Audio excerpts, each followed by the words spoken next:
Väga paljud üle 40-sed usuvad, et ainevahetus on katki või on aeglasemaks muutunud. Varem sõin samamoodi ja ei võtnud juurde. Uuemad andmed näitavad, et baasenergia kulu püsib enamikul inimestest 20. ja 60. eluaasta vahel üsna stabiilsena. Mis tõesti muutub, on lihasmass. Ilma regulaarse koormuseta kaotame igal aastal osa lihastest ja just lihased on see ahi, kus põlevad nii suhkur kui ka rasv. Mida vähem lihaseid, seda vähem energiat kulub isegi puhkeolekus ja seda kergemini kaal tõuseb. Lahendus ei ole lõputu kaloridefitsiit ja ainult vastupidavustreening või aeroobne treening tundide viisil.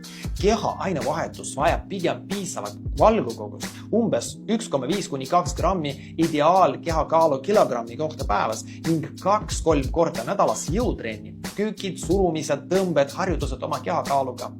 Nii ei kao mitte ainult liigne rasv, vaid tekib ka lihaste reserv, mis kaitseb diabeedi, kukkumiste ja luumurdude ees vanemas eas. Lihased ei ole ainult välimuse jaoks, vaid üks olulisemaid pikaealisuse organid. Sinu Dr. Sergei Saadi.